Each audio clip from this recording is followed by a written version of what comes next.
Mari kita berdoa.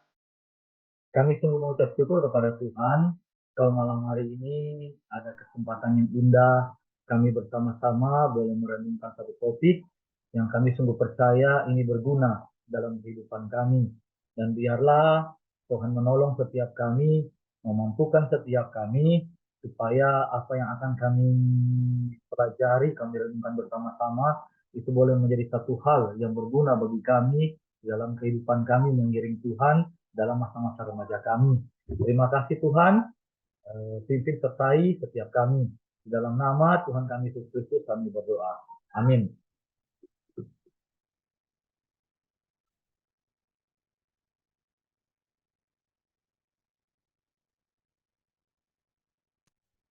Apakah slide sudah kelihatan kah? Kelihatan, Sudah. Tante. Sudah ya, oke. Ya. Malam hari ini kita sama-sama akan membahas atau akan merenungkan satu topik, yaitu tak kala stres melanda remaja. Tak kala stres melanda remaja. Nah, teman-teman yang dikasih oleh Tuhan, kalau bicara tentang stres, apa sih yang teman-teman pikirkan? Boleh ada satu atau dua orang volunteer boleh menjawab. Kira-kira ya kalau kita bicara soal stres, karena kan malam hari ini kan kita akan merenungkan topik ya tentang stres.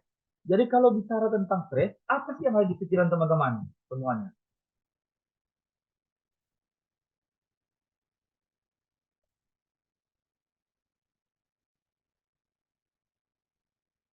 Boleh ada yang mau memberikan jawaban?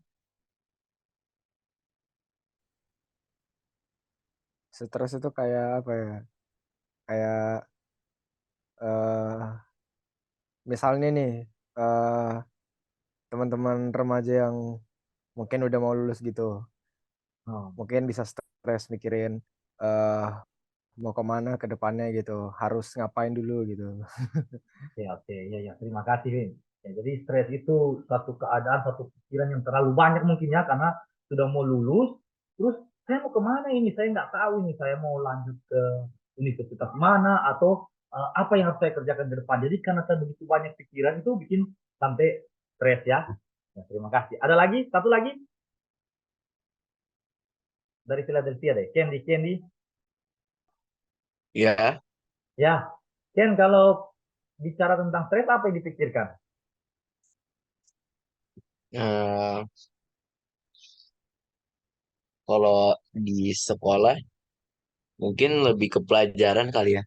Oh, Sekarang susah mengikuti pelajaran. oke, oke, ya, terima kasih ya.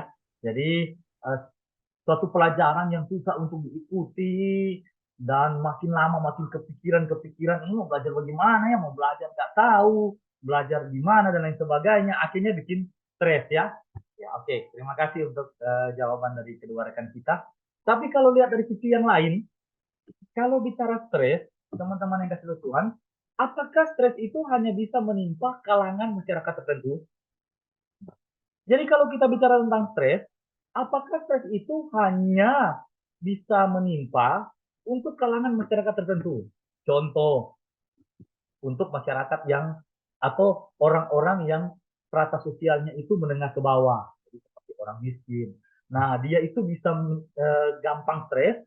Kenapa? Karena mau pikir mau makan apa ya, sedangkan nggak punya duit dan lain sebagainya. Beda kan kalau orang kaya nggak perlu untuk memikirkan mau makan apa, ada duit. Jadi apapun yang dia mau pingin makan itu bisa dia makan, jadi nggak bisa bikin stres. Nah, atau contoh menimpa orang-orang yang gemuk gitu. Karena badan sudah terlalu besar, sedangkan orang-orang yang badannya biasa, yang langsung sebagainya, nggak kepikiran itu. Nah, apakah demikian? Apakah stres itu hanya bisa menimpa kalangan masyarakat tertentu? Tidak semua lapisan masyarakat. Nah, ya tentu saja tidak ya teman-teman, tidak seperti demikian. Nah, ataukah eh, stres itu hanya menimpa kalangan usia tertentu? Jadi kalau kita bicara stres, apakah stres itu hanya menimpa kalangan usia tertentu? dalam pengertian yaitu orang dewasa. Orang dewasa itu bisa untuk stres. Karena apa? Karena orang dewasa itu memikirkan banyak hal. Tadi kan teman-teman sudah jawab kan, kalau memikirkan sesuatu yang terlalu berlebihan, terlalu terbawa di pikiran, besok atau bulan depan atau setelah saya lulus, saya mau masuk kuliah di mana, mau jurusan apa, belum kepikiran sama sekali, akhirnya itu bikin stres. Atau pelajaran yang banyak, yang nggak tahu, mau belajar, ataupun sudah belajar tapi nggak masuk-masuk di otak, akhirnya itu bikin kita stres. Nah, apakah stres itu hanya menimpa kalangan usia tertentu? Dalam arti ini kan orang dewasa yang saya bilang tadi ya. Orang dewasa kan orang dewasa itu harus memikirkan banyak hal. Dia harus memikirkan kebutuhan. Contoh lah, kalau dia orang yang sudah menikah, punya anak, maka dia harus memikirkan anaknya. Bagaimana untuk membesarkan anaknya. Dia harus memikirkan bagaimana untuk supaya anaknya bisa makan. Dan juga dia memikirkan bagaimana saya harus bekerja dengan keras, harus banting tulang, harus memikirkan pokoknya ada pekerjaan apa, yang penting tidak melanggar firman Tuhan, saya mau kerjakan. Karena apa? Karena ada banyak kebutuhan yang harus saya penuhi di depan. Bukan cuma kebutuhan diri saya, tapi juga kebutuhan keluarga. Apakah demikian, teman-teman yang kasih Tuhan? Dengan kata lain, hanya bisa menimpa kalangan usia tertentu, yaitu hanya bisa menimpa orang dewasa. Tapi tidak anak-anak, tetapi tidak remaja, atau sekalipun tidak bayi. Jadi bayi nggak bisa stres. Apakah demikian? Ya, sekali lagi, jawabannya tentu saja tidak ya. Jadi stres itu tidak hanya menimpa kalangan usia tertentu, yaitu dewasa, orang tua, enggak. Tetapi stres itu bisa menimpa seluruh kalangan usia. Bahkan usia remaja pun, atau anak-anak remaja pun bisa stres, bisa mengalami apa yang dinamakan dengan stres. Nah, teman-teman yang kasih Tuhan, tahun 2021, The Stress in America Survey. Jadi survei ini dilakukan oleh American Psychological Association untuk mengukur tingkat stres masyarakat Amerika Serikat. Meskipun bukan hanya tentang remaja, hasil survei ini dapat memberikan gambaran tentang bagaimana stres mempengaruhi berbagai kelompok usia termasuk remaja. Nah, teman-teman, dari bagian ini kita bisa tahu bahwa ketika mereka melakukan survei, sebenarnya survei bukan timnya di Amerika, mereka melakukan survei untuk mengukur tingkat stres masyarakat yang ada di Amerika Serikat. Dan ternyata mereka bisa dapat satu gambaran bahwa yang stres itu bukan cuma dewasa, tapi juga berbagai kelompok usia, termasuk remaja. Nah, itu sekali lagi saya mau mengatakan bahwa berarti remaja itu tidak imun dengan yang namanya stres. Jadi remaja itu berarti bisa mengalami apa yang dinamakan dengan stres. Jadi tentu saja teman-teman, malam hari ini berarti tema ini juga tema yang berlaku untuk kita sekalian.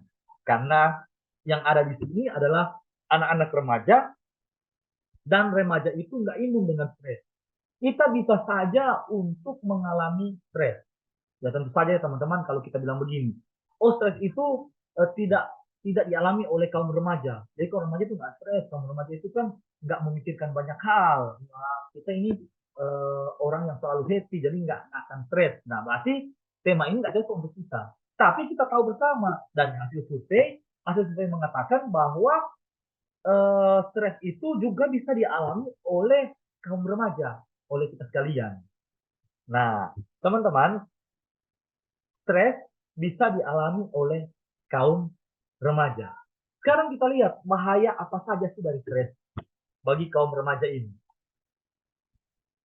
Iya, memang betul, remaja itu bisa mengalami stres. Tapi apa sih bahaya dari stres yang dialami oleh kaum remaja? Ya, kalau bahayanya itu tidak terlalu berbahaya, ya mungkin kita mesti pikir, aman saja kan, ini kan nggak bahaya. Nah, tapi kalau memang itu satu bahaya yang tingkatnya sangat tinggi, maka kita harus memikirkan, ini satu hal yang harus diwaspadai ini. Karena apa? Karena ternyata stres ini bahayanya bahaya yang besar, tingkatnya luar biasa. Jadi kita harus memikirkan supaya bagaimana setidak-tidaknya kita bisa menangani kalau kita mengalami stres. Nah, kembali lagi, bahaya apa sih dari stres kalau seseorang itu mengalami stres? Yang pertama itu bisa mengalami gangguan kesehatan mental. Jadi teman-teman yang kasih Tuhan, bahaya dari stres itu seseorang itu bisa mengalami satu gangguan kesehatan mental. Jadi teman-teman, seseorang yang mengalami stres yang berlebihan itu akan bermasalah pada kesehatan mentalnya. Nah, seperti kecemasan, dia akan selalu merasa cemas, walaupun keadaan itu nggak perlu cemas, tapi dia itu bisa tiba-tiba langsung cemas. Nggak tahu cemas memikirkan apa, tapi orangnya itu bisa langsung cemas. Dan juga bisa depresi. Selain depresi, dia juga bisa mengalami hal-hal gangguan suasana hati gitu. Jadi bisa tiba-tiba marah, bisa tiba-tiba ketawa, bisa tiba-tiba sedih, bisa tiba-tiba gembira, dan lain sebagainya. Jadi ini adalah bahaya dari stres. Teman-teman bisa lihat orang-orang yang ada di sekitar teman-teman, kalau dia selalu mengalami kecemasan, hal-hal nggak perlu cemas, tapi tiba-tiba bisa cemas. Bisa jalan, sementara jalan terus tiba-tiba langsung cemas. Cemas kayak gelisah dan lain sebagainya. Kemudian juga suka depresi, suka murung, baru tiba-tiba sedih, tiba-tiba senang. Maka teman-teman itu bisa menganjurkan untuk supaya rekannya itu atau temannya itu supaya bisa cari tahu apa yang menyebabkan dia sampai bisa mengalami hal demikian. Jangan-jangan dia itu stres tapi dia tidak menyadari kalau dirinya itu stres. Itu yang pertama, gangguan kesehatan mental. Kemudian, bahaya dari stres ini bukan cuma sekedar gangguan kesehatan mental, tetapi juga gangguan kesehatan fisik. Jadi seseorang yang mengalami stres, apalagi stresnya itu adalah stres yang berkepanjangan, maka itu akan berdampak negatif bagi kesehatan fisiknya. Jadi dia akan mudah sakit kepala, dia akan mudah mengalami masalah pencernaan yang terganggu, bahkan juga bisa masalah jantung. Jadi sedikit sakit kepala dan juga mungkin sakit-sakit yang lain. Jadi kalau sering mengalami sakit, saya tidak mengatakan bahwa ini berarti stres, tapi mungkin harus diperiksa. Jangan-jangan penyebabnya itu bukan hal yang lain, tapi ada stres yang tidak disadari. Jadi ini bahaya dari seorang yang mengalami stres. Kemudian bahaya yang lain juga adalah penyalahgunaan saat berbahaya. Nah, ini yang bahaya, teman-teman. Jadi seseorang itu mungkin dia sudah menyadari bahwa dia ini stres. Pikirannya itu terlalu banyak hal yang dipikirkan itu sampai dia sudah pada tingkat dia merasa bahwa dia stres. Tapi dia berusaha untuk meredahkan stresnya, untuk menghilangkan stresnya dengan menggunakan tempat yang berbahaya. Ya, contoh narkoba. Jadi dia lari dari stres, ya jatuh kepada narkoba, jatuh kepada alkohol atau obat-obat terlarang yang lain, atau merokok dan lain sebagainya. Karena apa? Karena dia stres dan dia ingin supaya menghilangkan stresnya, tetapi cara penanggulangannya itu keliru. Penanggulangan itu bisa jatuh kepada penyalahgunaan zat yang berbahaya. Kemudian teman-teman yang selanjutnya bahaya dari stres itu adalah isolasi diri. Nah, apa sih yang dimaksudkan dengan isolasi diri? Jadi maksud daripada isolasi diri ini, jadi maksudnya begini, seseorang atau remaja yang mengalami stres, maka remaja itu cenderung untuk menyendiri. Remaja yang mengalami stres, maka remaja itu cenderung untuk menjauhkan diri dari teman-temannya, dari saudara-saudaranya, bahkan dari orang tua. Mungkin karena stresnya sudah berlebihan, seperti yang saya katakan, sudah nggak bisa tertahankan, akhirnya dia mengisolasi diri. Dia menjauhkan diri, dia menyendiri, yang biasanya bersama-sama dengan teman-temannya, dengan saudara-saudaranya, atau dengan orang tua, tapi sekarang mulai menyingkir, mulai menyendiri, mulai mengisolasi diri. Ini bahaya dari seseorang yang mengalami stres. Kemudian, bahaya yang lain adalah perasaan rendah diri. Nah, apa ini maksud dengan perasaan rendah diri? Jadi maksudnya adalah begini, seseorang yang mengalami stres, maka itu mempengaruhi citra dirinya sebagai remaja. Stres yang berkepanjangan atau dia yang mengalami stres, dia akan cenderung merasa bahwa dirinya itu nggak mampu untuk mengatasi tekanan-tekanan yang ada dalam hidup mereka. Ya kalau contoh tadi ya teman-teman, contoh tadi, bingung untuk maksudnya setelah studi SMA mau kemana, belum tahu kemana.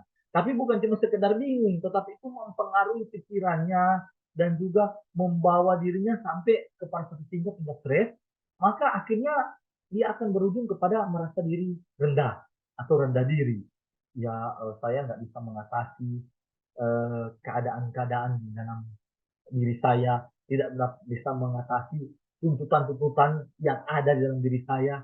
Kalau contoh belajar tadi nggak bisa belajar, saya sudah berusaha belajar 5 kali, 10 kali, 20 kali, kok nggak bisa masuk-masuk ya sampai di pikiran saya, di otak saya ya ini pelajaran ini. Akhirnya apa? Lama-kelamaan dia merasa rendah diri. Oh ya, memang saya nggak pintar, memang saya bodoh, memang saya nggak bisa untuk mengatasi ini.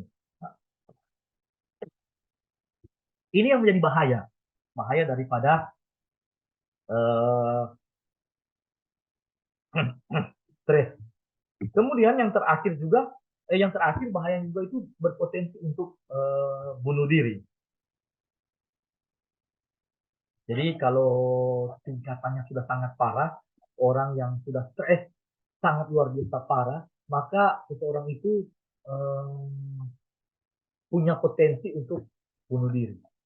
Nah, teman-teman, dari beberapa hal yang saya katakan ini, bahaya-bahaya dari stres ini, kita bisa melihat bahwa memang stres ini memiliki bahaya yang yang sangat bahaya. Jadi stres itu bukan perkara oh bahayanya ini bahaya yang biasa-biasa, bahaya yang sedang, bahaya yang kecil. Jadi nggak perlu ditanggulangi kalau masih stres ya sudah diam aja diri, berdiam diri dan lain sebagainya, nanti stresnya juga akan hilang sendiri. Tidak, karena ternyata apa yang kita lihat ini sangat bahaya. Seseorang yang mengalami stres maka efeknya, dampaknya itu sangat bahaya bagi kehidupannya. Yaitu bisa mengalami gangguan kesehatan mental, gangguan kesehatan fisik, bisa mengalami penyalahgunaan zat-zat yang berbahaya, bisa mengisolasi diri, bisa perasaan rendah diri, dan juga berpotensi untuk bunuh diri. Dan bahaya yang saya sampaikan ini adalah bahaya yang umum, yang bukan cuma dialami oleh remaja, tetapi juga bisa dialami oleh semua orang. Ya, tapi saya tadi pakai spesifik kan remaja, tetapi bukan berarti orang dewasa tidak bisa mengalami bahaya dari stres, bahaya ini. Tidak, tetapi orang dewasa pun juga bisa mengalami hal yang sama. Nah, teman-teman yang kasih Tuhan, kemudian kita lanjut. Seseorang dari yang bernama John W. Santrok. Jadi John W. Santrok ini dia mencoba untuk memberitahu penyebab stres pada remaja. Jadi kalau kali ini lebih spesifik ya. Jadi stres itu bisa dialami oleh kaum remaja, yes, iya. Nah sekarang apa sih penyebabnya sehingga remaja itu bisa mengalami stres? Apa penyebabnya? Nah John W. Santrok ini memberitahukan tentang 3 hal. 3 hal yang bisa menjadi penyebab stres pada remaja. Yang pertama, peristiwa hidup. Peristiwa hidup itu bisa membuat atau bisa menjadi sumber penyebab stres pada remaja. Nah, peristiwa hidup ini apa saja sih peristiwa hidup ini? Peristiwa ini hidup itu banyak hal. Bisa karena kecelakaan, bisa karena penyakit, bisa karena putus persahabatan, bisa karena orang tua bertengkar, orang tua bercerai, bisa karena anggota yang meninggal. Nah, apa maksudnya? Apa maksudnya? Dari penyakit itu bisa menyebabkan remaja itu mengalami stres. Nah, jadi begini teman-teman. Penyakit itu umpama penyakit yang dialami orang tuanya. Mungkin orang tuanya mengalami penyakit yang tidak bisa disembuhkan. Dan mungkin juga dokter sudah vonis hidupnya tinggal nggak lama lagi. Maka itu akan membawa remaja ini kepikiran sehingga itu bisa menyebabkan dia mengalami stres. Atau bukan cuma penyakit yang dialami oleh anggota keluarganya, tetapi juga penyakit yang dialami oleh dirinya sendiri. Jadi dia mengalami satu penyakit tertentu sehingga penyakit yang dialami itu yang mungkin penyakit yang susah sembuh itu bisa membuat dia pikiran akhirnya stres. Bukan cuma penyakit yang saya katakan tadi, kecelakaan yang mengenaskan, mungkin sampai patah kaki, patah tangan, kemudian dia harus hidup tanpa kaki, kakinya diamputasi. Itu yang membuat dia kepikiran sehingga bisa menyebabkan seseorang atau remaja itu bisa mengalami stres. Putus persahabatan. Jadi dia punya sahabat kental, tauhid itu yang bertemannya sudah sangat luar biasa, dekat. Tapi tiba-tiba temannya itu memutuskan tali persahabatan. Biasanya dia curhat kepada teman itu, sekarang sudah nggak bisa lagi ngomong, sudah nggak bisa lagi curhat kepada teman dekatnya, teman tauhidnya. Nah, itu yang membuat dia kepikiran sehingga bisa membuat dia stres. Atau orang tua bertengkar. Bahkan bukan cuma orang tua bertengkar, tetapi orang tua juga cerai, itu juga menyebabkan stres pada remaja. Jadi peristiwa-peristiwa hidup yang dialami sehari-hari yang bisa menyebabkan dia stres. Tentunya peristiwa-peristiwa hidup yang susah untuk dilupakan ya, yang seperti yang saya katakan, yang membekas di pikiran, yang peristiwa hidup yang tidak enak, yang dialami, yang terus-menerus membekas di pikirannya. Kemudian penyebab stres yang kedua, yaitu kehidupan sehari-hari. Nah, apa yang dimaksud dengan kehidupan sehari-hari? Jadi kehidupan sehari-hari ini beda dengan yang tadi ya. Kalau tadi peristiwa atau kejadian hidup, atau kejadian yang dialami, kejadian yang tidak mengenakan yang dialami oleh remaja. Sehingga itu bisa menyebabkan dia mengalami stres. Itu yang pertama. Kalau yang kedua, kehidupan sehari-hari. Nah, kehidupan sehari-hari apa? Ya, tadi sudah disampaikan oleh beberapa rekan-rekan kita. Tugas sekolah yang menumpuk, yang banyak sekali, yang sampai itu menyebabkan remaja itu stres. Bukan cuma tugas sekolah, sudah banyak lagi tugas sekolahnya kemudian nggak bisa dikerjakan. Nah, itu bisa berpotensi remaja itu untuk mengalami apa yang dinamakan oleh stres. Selain tugas sekolah, bulian. Jadi setiap hari dia mengalami bulian. Dibully oleh teman-teman sekelasnya. Segala macam dikatakan. Jadi dibully. Nah, itu juga bisa menyebabkan dia stres. Tuntutan dari orang tua. Nah, apa sih tuntutan dari orang tua ini ya? Ya, mungkin orang tua bilang, oh kakak kokomu itu pintar, selalu dapat nilai begini. Kamu harus mendapatkan nilai itu. Atau tuntutan orang tua begini, setelah lulus SMA, kamu masuk ke universitas ini ya, ambil jurusan dokter ya. Mama pingin sekali, papa pingin sekali kamu jadi dokter.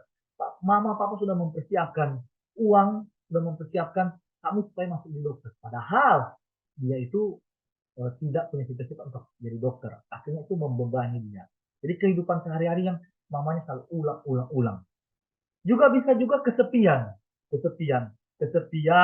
karena kurangnya relasi yang intim yang dekat dengan anggota keluarga, dengan teman-teman atau dengan saudara-saudara, dengan orang tua, sehingga itu dia hidupnya sendiri, merasa kesepian, akhirnya itu bisa menyebabkan dia stres.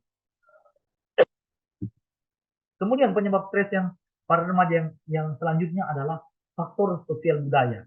Nah, faktor sosial budaya ini apa sih? Itu masalah gender, baru konflik antar budaya, baru juga kemiskinan. Nah, jadi masalah gender ya, mungkin masalah gender maksudnya laki-laki. Biasanya kan kalau laki-laki di budaya-budaya tertentu itu memiliki tanggung jawab yang besar. Ya, jadi contoh kan mama sudah bilang atau orang tua bilang ini, kamu kan ini laki-laki, nanti kamu yang harus apa mengurus adik-adikmu, kamu yang harus pintar supaya kamu itu bisa mengajarkan adik-adikmu. Kamu harus jadi teladan yang baik.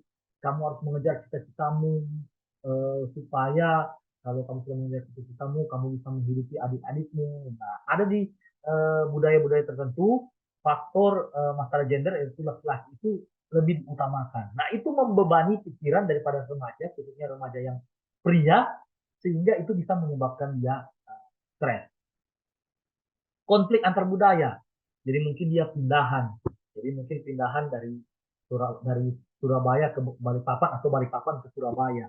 Dan kemudian di sekolah ada hal-hal yang tidak biasa, yang di Balikpapan itu nggak biasa, tapi di Surabaya itu biasa. Akhirnya itu merasa, oh kok kayak begini ya. Jadi akhirnya itu bisa memicu, bisa menyebabkan stres. Kemudian juga kemiskinan. Kemiskinan juga ini jadi satu faktor sosial budaya yang bisa menyebabkan stres pada remaja. Memikirkan ya mau ini tidak bisa, mau itu tidak bisa karena hidup pas-pasan, orang tua nggak berlebihan sehingga akhirnya keinginan itu ditahan, mau beli handphone baru nggak bisa, mau beli sepatu baru nggak bisa, tas buku dan lain sebagainya nggak bisa. Akhirnya itu kalau pikir kenapa ya sampai orang tua saya ini miskin ya, kenapa saya lahir di keluarga miskin ya, si A itu kaya, si A itu enak ya kalau saya lahir itu. Terlalu banyak pikiran-pikiran begitu karena kemiskinan, faktor miskin akhirnya itu bisa menyebabkan stres pada remaja. Nah,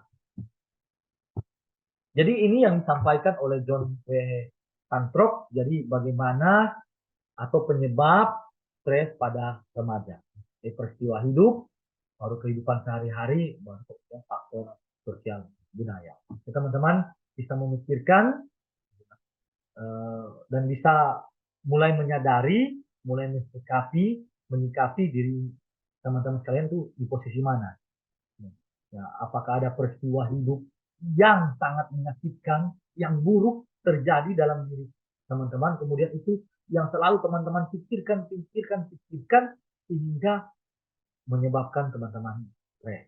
Atau dalam kehidupan sehari-hari, tuntutan-tuntutan dari orang tua yang terlalu berlebihan dan rasa nggak sanggup, itu membebani pikiran teman-teman sehingga itu bisa menimbulkan stres atau faktor sosial budaya.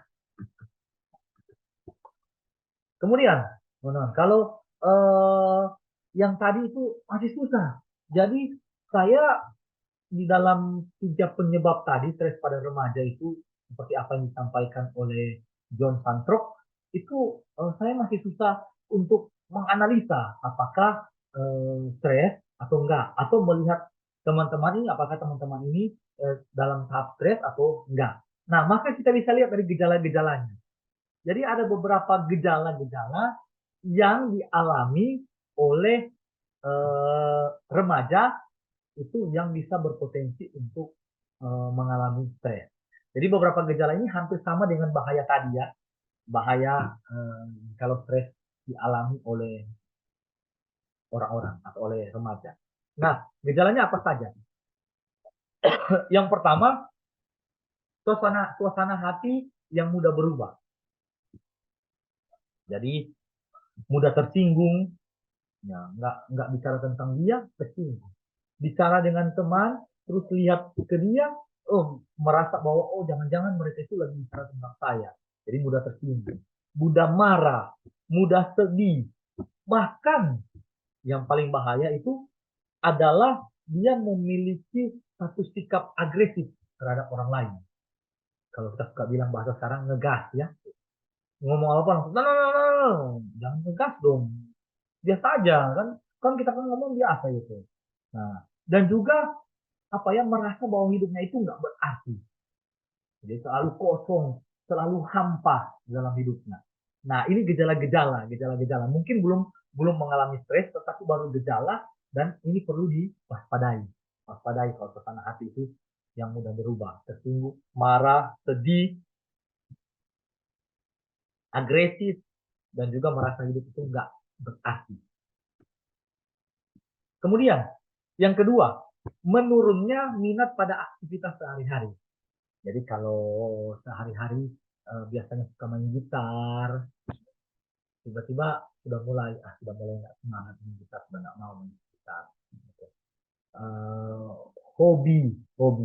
Hobi main bola, atau main futsal, atau main bulu tangkis, atau main pingpong, tapi mulai menurun itu, minatnya mulai menurun, kesukaannya mulai menurun.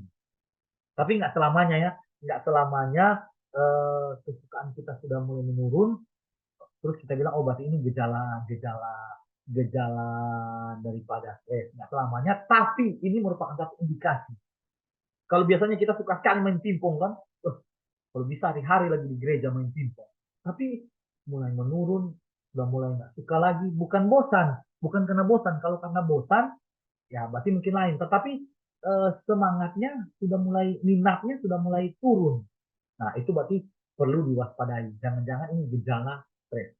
Apalagi dikombinasi dengan yang pertama, suasana hati yang mudah berubah, dan juga dengan hal-hal yang lain yang akan saya sampaikan berikut. Nah, kalau sudah dapat kombinasi semuanya itu, nah berarti kita mesti waspada. Yang ketiga, adanya perubahan nafsu makan. Jadi kalau biasanya kita itu yang makannya sedikit, tiba-tiba jadi makan banyak. Nah, atau sebaliknya, biasanya makan banyak, tiba-tiba mulai makan sedikit. Bukan karena persediaan makanan di rumah kurang ya. Kalau persediaan rumah dikurang ya berarti itu karena kondisi mendesak, situasi persediaan makanan di rumah menurun atau kurang, jadi makannya sedikit. Bukan itu. Tapi kalau biasanya kita makan banyak, tapi nafsu makannya sudah berkurang, sudah mulai menurun, jadi mulai nggak suka makan. Nah, itu gejala. Jangan-jangan kan ada pikiran yang membebani, akhirnya berpengaruh kepada nafsu makan. Jadi ini harus dipikirkan, jangan-jangan ini adalah gejala orang mengalami stres atau remaja mengalami stres. Kemudian yang keempat, terganggunya waktu istirahat. Jadi maksudnya begini teman-teman. Kalau malam-malam biasanya teman-teman jam 9 sudah tidur, jam 9 malam. Terus tiba-tiba nggak bisa tidur lagi jam 9. Ada banyak hal yang dikerjakan, ada banyak aktivitas yang dikerjakan. Dan kemudian yang nggak bisa tidur. Kalau biasanya kan, jam 9 sudah bisa tidur. Kalau sekarang nggak bisa. Nah, itu kan berarti terganggu dia punya waktu istirahat. Nah, berarti ini mesti pikirkan. Jangan-jangan ada yang dipikirkan yang mempengaruhi sehingga nggak bisa istirahat. Jadi pada malam hari susah untuk tidur, berubah waktu jam tidur, dan juga pada pagi hari itu susah untuk bangun. Ya karena malam sudah tidur terlalu malam, ya paginya kan susah untuk bangun. Sorry bentar ya.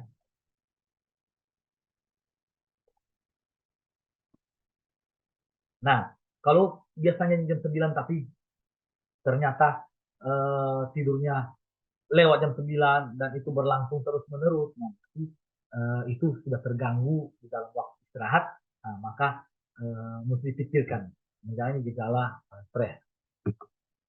Kemudian, menurunnya konsentrasi belajar. Biasanya semangat belajar, tiba-tiba saya sudah susah untuk konsentrasi ya belajar. Biasanya saya bisa ingat apa yang guru sampaikan, tetapi sekarang sudah susah. Bukan cuma ingat, mau konsentrasi waktu guru ngajar susah. Ini bukan malas ya. Kalau malas beda lagi. Kalau malas memang dari sononya. Saya nggak bisa konsentrasi contoh belajar. Tapi ujung-ujungnya ternyata malas memang, nggak mau belajar. Nah, tapi ini maksudnya menurunnya konsentrasi belajar. Jadi kalau sebelumnya itu belajar itu bisa berkonsentrasi terhadap pelajaran, kok susah sekarang untuk konsentrasi. Pikirannya itu terbagi-bagi gitu. Nah, itu mungkin saja ada yang dipikirkan yang membebani. Dan itu bisa berpotensi untuk stres. Jadi ini baru gejala. Kemudian yang keenam ini sering mengeluh sakit. Ini ada banyak ya, sakit pusing, sakit kepala, migrain, sakit perut. dan lain sebagainya. Yang sama dengan kan bahaya tadi itu kalau orang kita stres. Jadi kalau sering mengeluh sakit, sakit kepala, pusing, sakit perut, nah ini bukan penyakit bawaan ya, tapi maksudnya sering-sering sakit terus dikombinasikan dengan yang lain itu, nah ini mungkin beberapa gejala atau ini mungkin gejala seseorang itu atau anak remaja itu mengalami stres. Nah, teman-teman, kalau teman-teman pikir begini, oh iya, saya ada gejala-gejalanya itu saya melihat itu ada di teman-teman saya. Jadi si A itu kayaknya gejalanya begitu, jangan-jangan dia stres. Nah, tentunya sebagai remaja kita ingin ya supaya kita itu bisa menolong teman-teman kita ataupun bahkan diri kita sendiri untuk menghadapi stres. Betul nggak ya? Nah, tetapi bagaimana caranya? Bagaimana caranya? Saya ingin menolong teman saya. Saya ingin juga saya mungkin sekarang posisi, iya betul saya kayaknya mengalami stres ini. Gitu. Dan saya ingin supaya saya bisa menghadapi stres itu, bahkan menghilangkan stres itu. Tapi bagaimana caranya? Nah, dari seorang yang bernama Evangelis Carolina Soputri, dia memberikan lima cara bagaimana menolong remaja dalam menghadapi stres. Dia pakai akronim teman. T E M A N. Jadi dia bilang bagaimana caranya untuk menolong remaja yang menghadapi stres, dia pakai akronim ini. T E M A N. Jadi bukan dari saya ini ya, tapi dari Evangelis Carolina Soputri. Ya, kita lihat ya bagaimana caranya. Yang pertama, akronim pertama T. T itu temani remaja di saat dia membutuhkan kita. Nah, jadi contoh ya kalau kita melihat remaja itu sedang stres, sedang sedih, maka kita bisa temani dia. Kita bisa tanya dia, apa yang bisa saya lakukan untuk membuat engkau merasa sedih. Atau kalau kita yang merasa sedih dan kita tahu kan, oh supaya bisa menolong kita untuk sedih, berarti kita harus punya teman kan. Nah, kita bisa membuka diri untuk bisa berteman dengan banyak orang. Nah, tapi kalau kita sendiri yang tahu orang lain itu sedang mengalami stres dan kita ingin menolong dia, maka kita temani dia di saat dia membutuhkan kita.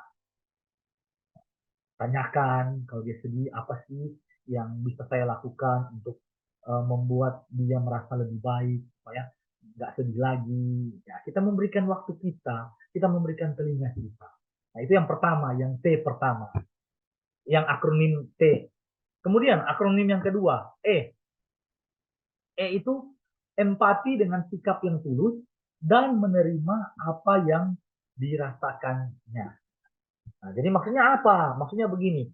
Kalau ada teman kita yang mengalami stres dan ya sedih itu, ya kita kasih telinga kita untuk dengar. Jadi kita empati dengan dia. Jadi ketika dia bilang, iya saya sedih ini karena saya merasa orang-orang itu menjauhkan saya. Saya sedih karena orang tua itu bertengkar. Saya sedih itu karena saya nggak bisa mengikuti pelajaran di sekolah, malah mana orang tua lagi minta supaya saya dapat nilai yang bagus, itu tuh membebani saya gitu.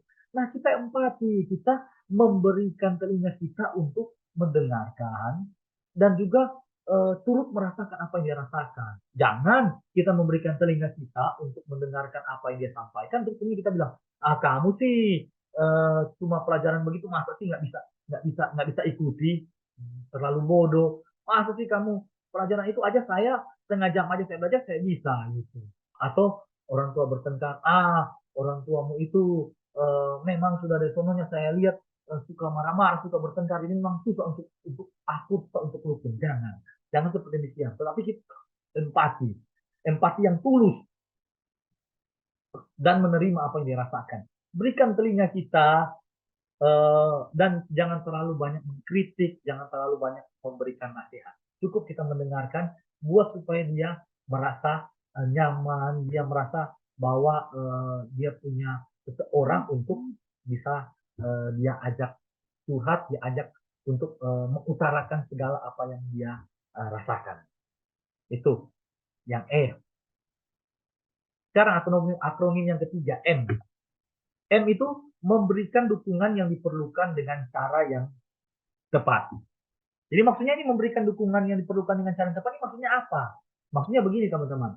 Jadi kalau kita kan yang pertama kan saya bilang kan temani remaja saat dia membutuhkan toh. Jadi kalau dia rasa dia lagi sedih, kita kan tanyakan ke dia toh. Jadi apa yang dapat kita lakukan untuk membuat dia merasa lebih baik? Kalau dia lagi marah-marah, ya apa sih yang bisa saya lakukan supaya kamu nggak marah lagi? Gitu. Apakah saya stand up comedy? Apakah saya kasih minuman, apakah saya bagaimana lah mungkin supaya bisa menolong supaya kamu bisa lebih baik lagi gitu. Nah, itu yang temani kan. Nah, kalau yang ketiga, jadi maksudnya begini, kita bukan cuma sekedar temani, bukan cuma sekedar kita tahu apa yang dibutuhkan, yang dia berikan, tetapi juga kita harus bagaimana sungguh-sungguh di dalam memberikan dukungan itu dukungan yang betul-betul. Ini bicara dalam arti begini teman-teman, dalam arti bahasa tubuh. Gitu. Jadi kan ada banyak orang kan yang begini kan, dia memang temannya yang sedang mengalami stres tuh, yang sedang sedih, mengalami stres, dia menemani. Dia memberikan telinga dia, bilang begini, oh iya, apa yang bisa saya lakukan supaya maksudnya kamu bisa lebih tenang. Kamu ingin maksudnya orang untuk kamu bisa ajak bicara, gitu. Ya, ya, saya mau dengar. Tapi sambil mendengar, sambil main HP, sambil mendengar masa kemana para orang bicara di depan kita, tapi kita punya mata ke kiri, ke kanan, dan sebagainya, itu kan berarti kita nggak memberikan dukungan dengan cara yang tepat. Itu. Nah, sedangkan memberikan dukungan yang diperlukan dengan cara tepat, yaitu bahasa tubuh kita, gestur tubuh kita. Jadi ketika dia bicara, ya kita memperhatikan, kita memberikan dukungan, ya, oh ya itu yang kamu alami ya, ya semua orang ya pasti kalau di posisi kamu itu pasti sulit juga ya gitu, tapi tetap kuat ya itu, ada saya kok kalau maksudnya butuh saya kapan saja itu saya mau untuk membantu asalkan saya bisa. Itu pokoknya ada dukungan yang kita berikan dengan cara yang tepat, bukan dengan main HP, bukan dengan lihat kiri kanan dan sebagainya, tapi sikap tubuh, bicara tentang sikap tubuh, tentang bahasa tubuh yang betul-betul itu seperti kita memberi dukungan kepada dia. Dia merasa bahwa oh iya saya mendukung dia. Dia merasa bahwa oh dia diterima, bukan bilang mau dengar tapi tangan di mana, mata di mana, itu berarti nggak sungguh-sungguh. Bukan demikian, tetapi membuat supaya dia merasa betul-betul saya diterima, betul-betul saya diberikan dukungan. Itu M. Kemudian A, akronim yang keempat A. A itu ajaklah orang-orang di sekitar untuk ikut membantu. Ya, kita menyadari ya bahwa kita nggak sempurna kan. Saya ingin membantu, tapi saya nggak sempurna. Saya punya banyak kekurangan. Nah, bagaimana caranya ya? Saya ajak orang-orang di sekitar untuk ikut membantu. Jadi kalau teman-teman di Shalom atau di Philadelphia, ya kita bisa ajak teman-teman yang lain, ayo sama-sama kita pergi ke rumah A, kita pergi ke rumah B, ya kita ajak main bersama-sama, kita ajak ngobrol bersama-sama. Jadi intinya kita mengajak orang-orang di sekitar supaya orang-orang di sekitar itu bisa sama-sama untuk menolong rekan kita, teman kita yang sedang stres. Supaya dia tidak berlarut-larut dalam perasaan sedihnya, tidak berlarut-larut dalam pemikirannya yang terlalu mengkungkung dia, terlalu membebani dia, sehingga dia bisa membuat dia stres, ya, seperti demikian. Tapi ada orang-orang yang bisa ajak main, bisa ajak sama-sama kayak apa baca Alkitab, sama-sama mendoakan dia. Pokoknya ada banyak orang yang ada di dia, yang ada bersama-sama dia nggak sendirian, nggak kesepian. Nah itu yang A. Kemudian yang N, nyatakan harapan untuk berjuang di dalam Kristus yang memberikan kekuatan dan penghiburan sejati. Nah, yang kelima ini teman-teman, kita kan tadi kan kalau teman lihat 1 sampai 4 itu kan kita memberi diri kita mendengarkan dengan bahasa tubuh yang baik, memperhatikan dia, merasa dirinya diterima, bahwa dia nggak kesepian. Tapi yang kelima ini adalah kita memberikan semangat bagi dia bahwa ayo kita berjuang bahwa memang stres, tapi ada harapan untuk supaya bisa mengalahkan stres, ada harapan supaya nggak hidup di dalam stres, ada kekuatan yang Kristus berikan, kekuatan dan penghiburan yang sejati sehingga kita bisa terbebas dari stres. Iya, memang stres itu bisa dialami oleh remaja. Iya, memang stres itu bisa dialami oleh semua orang. Iya, memang itu stres itu bisa dialami oleh saya, bahkan oleh saya juga saya bisa mengalami stres. Tetapi ada penghiburan, ada kekuatan dari Kristus. Kristus memberikan kekuatan, memberikan penghiburan bagi kita sehingga kita bisa menghadapi stres itu. Jadi, ayo kita berjuang. Ada harapan kok. Jangan sampai putus harapan. Nah, itu juga cara bagaimana kita menolong remaja untuk menghadapi stres. Dengan akronim TEMAN-nya dari Guru Injil Carolina. Apa namanya? Dari Carolina Putri. Ya, dia memberikan 5 hal dengan akronim TEMAN untuk menolong remaja menghadapi stres. Nah, ada beberapa hal juga yang ingin saya tambahkan, teman-teman yang kasih Tuhan. Bagaimana caranya untuk supaya kita bisa menghadapi stres? Yaitu dengan kita merenungkan firman Tuhan. Ada beberapa ayat. Yang pertama dalam Filipi 4 ayat 6. Filipi 4 ayat 6, firman Tuhan bilang begini, janganlah hendaknya kamu khawatir tentang apapun juga, tetapi nyatakanlah dalam segala hal keinginanmu kepada Allah dalam doa dan permohonan dengan ucapan syukur. Nah, tadi kan kita sudah bahas kan gejala-gejala apa sih yang bisa menyebabkan seorang remaja itu mengalami stres. Dan saya pikir kita sudah dapat satu gambaran ya, bahwa pikiran yang terlalu banyak, memikirkan banyak hal yang membebani hidupnya, sehingga itu bisa menyebabkan dia stres kan. Pikiran terlalu banyak tuh, pikiran terlalu banyak nggak bisa ditanggung, yang nggak bisa ditampung oleh otak, oleh pikiran, sehingga itu bisa menyebabkan dia stres. Nah, firman Tuhan itu jauh-jauh hari sudah kasih tahu. Dia bilang janganlah hendaknya kamu khawatir. Jangan khawatir. Apalagi khawatir yang berlebihan. Khawatir yang berlebihan itu bisa membawa dirimu semakin terpuruk. Firman Tuhan jangan khawatir tentang apapun juga. Jadi bukan cuma jangan khawatir tentang hal-hal yang besar, tentang hal-hal yang kecil, tapi tentang apapun juga jangan khawatir. Karena kalau kamu khawatir, terlalu banyak khawatir, ditampung terus khawatir ini, khawatir itu, khawatir ini, khawatir itu. Akhirnya apa? Kamu nggak sanggup untuk menghadapinya. Dan nggak sanggup untuk menghadapinya, ya stres. Bisa jadi stres. Stres bisa jadi gila. Bisa gila mungkin bisa bunuh diri. Tapi teman-teman kan sudah kasih tahu, jangan. Nggak boleh. Nggak boleh kamu khawatir tentang apapun juga. Tetapi nyatakanlah dalam segala hal keinginanmu kepada Allah dalam doa dan permohonan dengan ucapan syukur. Jadi kalau khawatir itu menghinggapi pikiran teman-teman, umpama belajar, ya saya sudah mau ujian ini, saya bisa lulus gak ya? Nah, kalau sudah khawatir, sudah mulai masuk ke dalam pikiran teman-teman, maka teman-teman bawalah di dalam doa. Ya Tuhan, saya sudah mau ujian akhir bulan Mei, menentukan kelulusan saya, dan nanti selanjutnya saya akan melanjutkan ke jenjang berikutnya di universitas ya Tuhan. Tapi saya ini kok rasa-rasanya khawatir, takut, gentar. Saya bisa lulus nggak ya? Tapi saya tahu bahwa di dalam Tuhan itu ada kekuatan. Tuhan akan menolong. Tuhan tolong singkirkan kekhawatiran saya. Jangan sampai kekhawatiran itu menguasai pikiran saya. Sehingga saya nggak bisa belajar.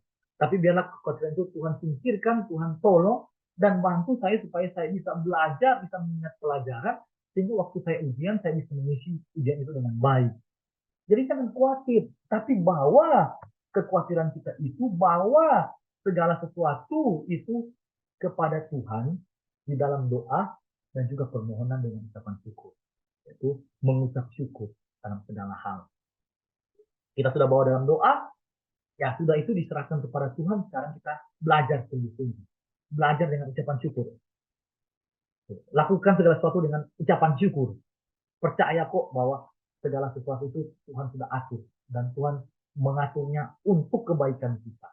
Sehingga apa? Sehingga akhirnya kekhawatiran itu tidak menghinggapi pikiran kita, tidak membuat kita masuk ke dalam pikiran terlalu banyak pikir. Akhirnya Akhirnya apa? Akhirnya bisa jadi stres. Tapi kalau kita sudah serahkan kepada Tuhan, maka itu bisa tidak membawa kita kepada stres. Filipi 4 ayat 6. Dan satu ayat lagi. Dalam Matius 11 ayat 28. Marilah kepadaku semua yang letih lesu dan berbeban berat, aku akan memberikan kelegaan kepadamu. Ini kata Tuhan Yesus. Tuhan Yesus bilang, marilah kepadaku semua yang letih lesu dan berbeban berat, aku akan memberi kelegaan kepadamu. Jadi orang-orang yang sedang letih, sedang lesu, sedang berbeban berat, bahkan mungkin sedang mengalami stres, Tuhan nggak meninggalkan kita. Malah Tuhan ajak kita, ayo datang kepadaku. Datanglah kepadaku karena aku akan memberikan kelegaan kepadamu. Datanglah kepadaku karena hanya di dalam aku engkau akan mendapatkan kelegaan. Jangan tanggung sendiri. Nggak akan bisa, nggak akan sanggup kita menanggung permasalahan hidup kita. Kita menanggung pikiran-pikiran, khawatir-khawatir nggak akan bisa sanggup. Tapi kita datang bawa kepada Tuhan. Tuhan mengundang kita, ayo datang. Semua yang letih lesu, semua yang berbeban berat, aku akan memberikan kelegaan kepadamu.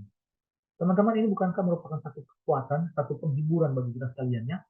Kalau tadi kan bilang begini, janganlah hendaknya kamu khawatir tentang apapun juga, tetapi nyatakanlah kepada Allah dalam permohonan, dalam doa dan permohonan dengan ucapan syukur.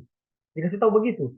Tapi kalau bilang datanglah kepada Allah tapi Allah nggak terima, sia-sia juga toh. Jangan khawatir, tetapi nyatakanlah segala sesuatu kepada Allah dalam doa dan permohonan.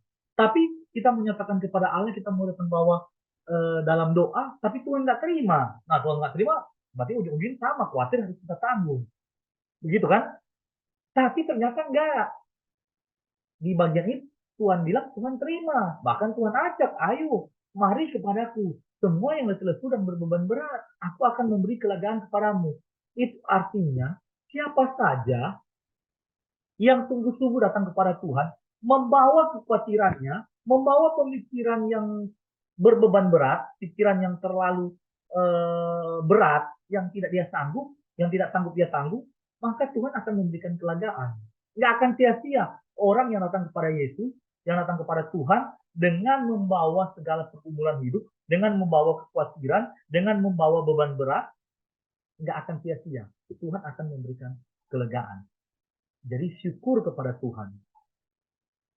Kita tahu jalan keluarnya, bahwa kekhawatiran itu jangan khawatir terhadap apapun juga, tapi nyatakanlah itu dalam doa kepada Allah dan dengan permohonan ucapan syukur. Dan ternyata kita sudah bawa kepada Tuhan dalam doa, itu bukan Tuhan tolak, tapi Tuhan terima.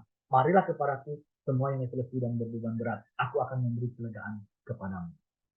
Sehingga biarlah dua ayat ini menjadi kekuatan bagi kita. Teman-teman, saya nggak tahu sekarang mungkin sedang mengalami apa, sedang mengalami pemikiran apa, orang tua yang tidak akur, orang tua yang terlalu menuntut banyak, atau saya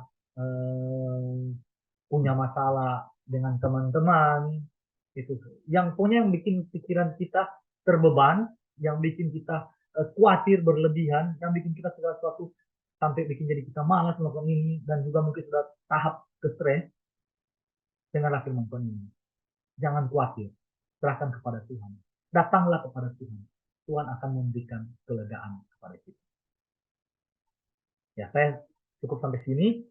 Oh, satu lagi yang terakhir, sorry.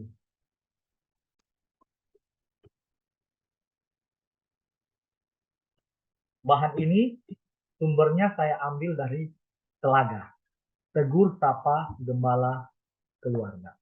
Jadi apa yang saya sampaikan kepada teman-teman malam hari ini, itu semua saya ambil dari Telaga, Tegur Sapa Gembala Keluarga.